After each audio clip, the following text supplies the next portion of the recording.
Hello. Welcome to this week's edition of Love Out Loud from First Baptist Church in Jacksonville. I don't know about you, but some days I just don't have it. I very recently went through a stint of several days where nothing was fulfilling. Everything was getting to me, and it felt like everything I was doing was wrong, and that I was failing someone in one way or another. It was hard. And admittedly, I know there were people out there who had it worse. It's not even like anything overly sad or tragic happened to me, just something had me in a bad space. And it was one thing after another that was keeping me there and putting me deeper and deeper. It was so recent, in fact, that I went several days in not knowing what this devotion was going to be about until I decided it was just okay to talk about it. So if you've ever been through a rough time where you felt like you're just one more day away or one more down moment from pulling a Job and sitting in a pile of ashes, then this one is for you. First, it's okay. And no, I don't just mean the cliche thing of things will get better. For one, if you let them, they will. But also, it's okay to go through these times. Everyone does, and it's not your fault. If you don't think so, just look at the Psalms. So many are devoted to crying out to God during a harsh time or a time of sadness for one reason or another. Second, God and His people are here for you. Just as the writers of all those sad Psalms cried out to God for comfort in some verses and praised Him in others, God is there to comfort us as well.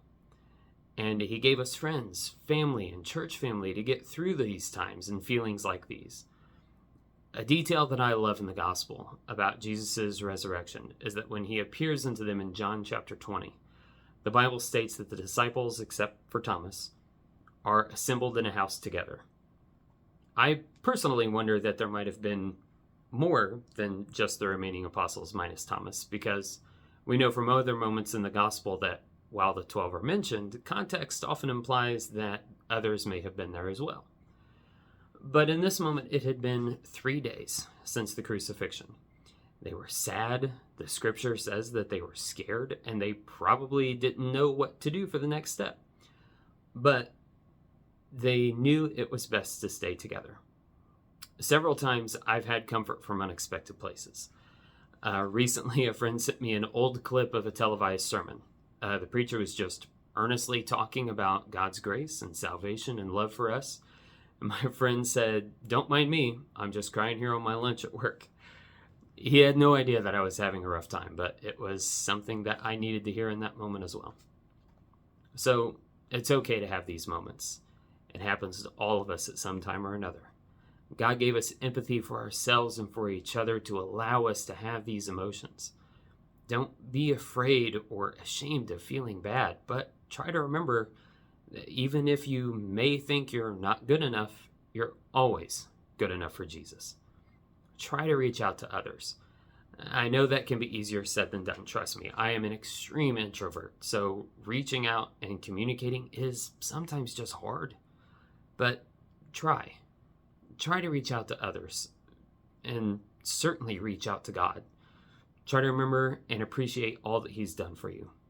Yes, you individually and specifically. He loves you, and He has sacrificed for you.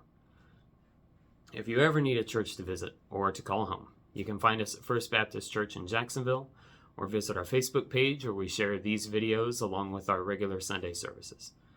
In the meantime, have faith, love on, know that you are loved, and God bless.